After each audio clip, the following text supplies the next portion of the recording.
This is Lynn Killeen with the Killeen Daily Herald, and we're taking a moment to talk to Oliver Mintz, who has been on the Killeen ISD Board of Trustees for the past 2 years and is hoping to be reelected for a second term.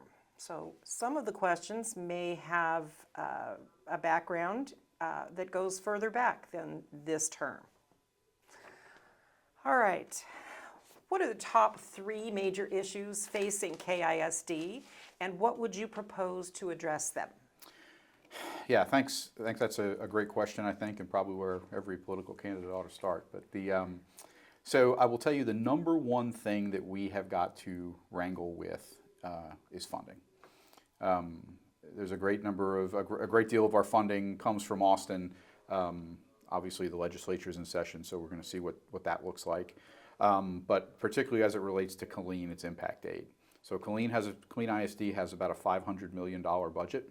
About 10% of that comes from impact aid funding, which we receive as a result of being in proximity to Fort Cavazos and supporting military students. So as the formula for impact aid, because our military-connected population has decreased a little bit, that's putting us out of the area where we would get the maximum amount, i.e. the full $50 million. So over the next couple of years, that number is going to start slipping down unless we make some changes to the law or we have an increase in our military-connected students. So we're kind of approaching it from both ends, but getting that, budget is tight already. Cost of everything has gone up as well as insurance. So, and then we have the shrinking part of our budget. So we've got to tackle both of those things. That's the first thing. The next thing is student performance. We've worked very hard over the past 2.5 years now or so that I've been in the seat to really put together an accountability system that really didn't exist prior. When Dr. Fay, when we hired her, I guess coming up on 2 years now, it'll be 2 years in July, there really was no specific accountability system. So we've worked very, very hard to make sure that we are getting an accountability system in place. And when we say accountability kind of can have a negative connotation, right? People say, well, we want to hold somebody accountable, and that's true. However, what we really need to do is have a system that allows us to track what we're doing, to see if we're doing the right things, and to see if we're doing them well. And what that allows us to do, and I think we'll talk about it in a little bit, is the system scorecard, is allows us to go in and make sure that we are delivering absolutely the best product, the best curriculum, the best entire educational experience that we can for students. We are a big district, we are a well-funded district, and there's no reason that we shouldn't be able to continually increase our student performance. And I think the third thing that we've got to deal with is really, it's not a one thing, right? So there is the political winds there's a lot of discussion about Department of Education and school choice and all of these things in Washington and in Austin. And I think we have got to continue to work hard to navigate that stuff. So it looks, as of today, the school vouchers, the school choice is moving within Texas. We have got to position ourselves so that we're ready to deal with that, right? And if you want to talk about that, I'm happy to talk about that as a separate topic. But we've got to position ourselves that no matter what happens, we are still going to have a lot of children, I think about 45,000 right now, that we've got to educate, and we've got to educate them well, and we've got a moral and ethical obligation to do so. So I would say, again, those are the 3: the funding, accountability, student performance, and navigating the political change and winds that we are subject to. Since we're on the subject of the system scorecard, there have been comments from the public on both sides of this issue. Simply put, there are some who think this money would have been better spent on something else, or they have been on board from the beginning and are participating whenever there's a chance to do so. What could you say about the process so far, and do you see the marked benefits or administration and staff because of the work? So I think the system scorecard, so when we talk about the system scorecard, that's our name for our accountability system. It's really, for those who have worked in business, you'll be more familiar with the term balanced scorecard. It's that same proven business approach to improving student performance.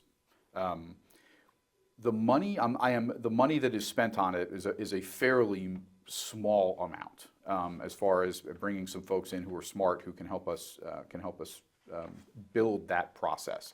But now it's up to us, the board, to determine what things are important, and it's up to the administration under the leadership of the superintendent to implement those things. And we have and this is people have to understand that this isn't something written on the back of a bar napkin.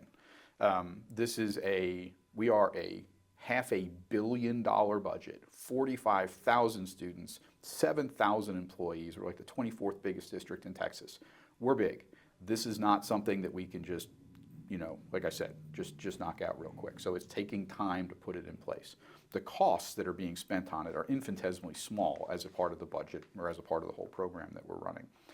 But the balanced scorecard allows us, again, as I said before, allows us to know where we're doing well and where we're doing poorly, what's working, what's not, and to adjust our strategies as we go through that process.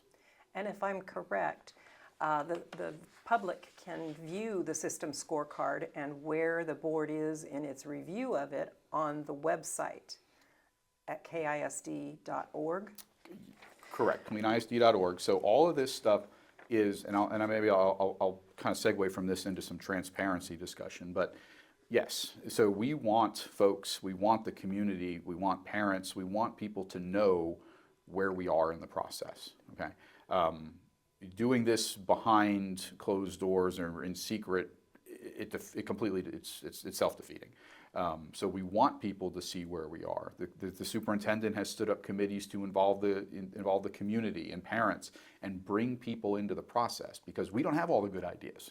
There's a lot of smart folks out there, and we need to be listening to them. And we may not agree with them all, and that's okay.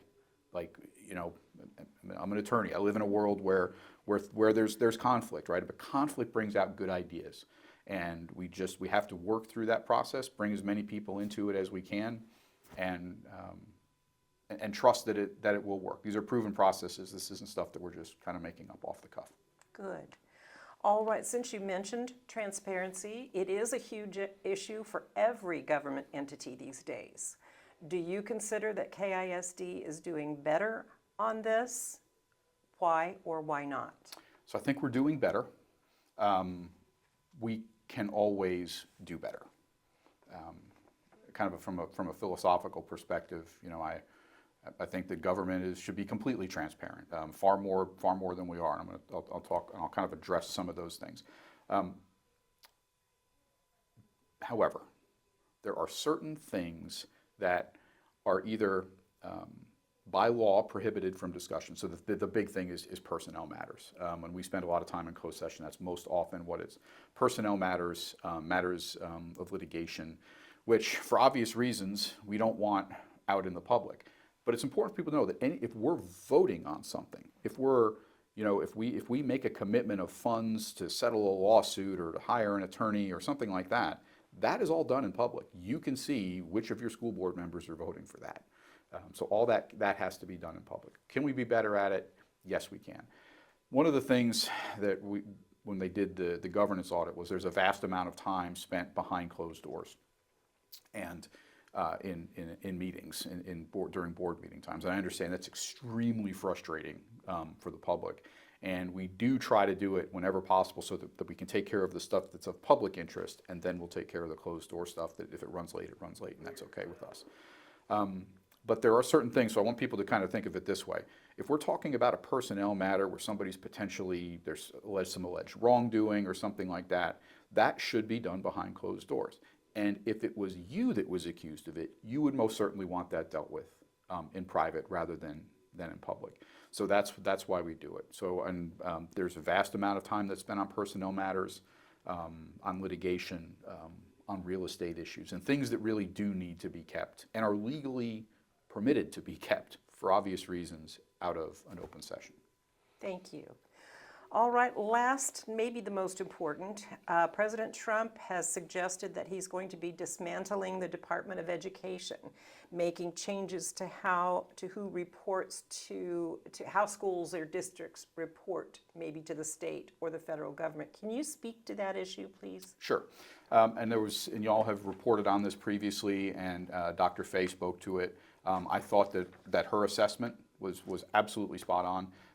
If the Department of Education goes away, I think from a personal political perspective, less government is good government. So if it goes away, you won't see a tear in my eye. However, we've got to make sure that we are still delivering education to our children as this happens. Truth be told, the federal government puts more burden on us than it provides for us. Impact aid, which I mentioned before, is 10% of our budget. That's not controlled by the Department of Education. Okay? So I'm not that money. Impact aid is a whole separate issue that has to be dealt with, and we could sit here for an hour and have a conversation about that. But I'm not really worried about it. If it goes away, it goes away. We get the vast majority of our funding, as you know, from the state and our local property taxes, and then we get this 10% in federal government. So I think less government is better. I am, again, as Dr. Fay said, I completely agree with her. Cause me no concerns. If it goes away, our teachers will show up every day. We'll keep delivering for our kids, and that's what our focus is going to be on. Thank you for putting your opinion in there as well. It helps to know what the board members are thinking. If I'm correct, also, anybody in the public can approach any one of the board members if there are questions about the district. Is that true for you as well? Absolutely. My cell phone, right here in my pocket, it's on the website. You can call me. Okay. So yes, absolutely. And we try to do, we get a fair amount of emails, and I try to deal with each one of those that I get.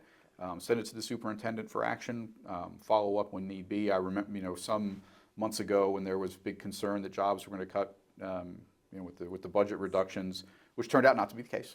Mr. Williams and I sat, I want to say, for probably 2 hours, and went to Starbucks and took questions. And we had a packed house, and I will continue to do that. Because getting that feedback is important, and people need to know that we are listening. I'll tell you, on the school board, we do listen, and what folks say is meaningful to us. And I'm always happy to sit down if anybody wants to sit down for a cup of coffee or get a group of folks. I'm happy to do it. All right. Well, I do appreciate you taking your time out for this interview. Please wish you very good luck in the election. And we will get back with you after the elections are over. All right. Thanks so much, Jen. I appreciate you. You bet.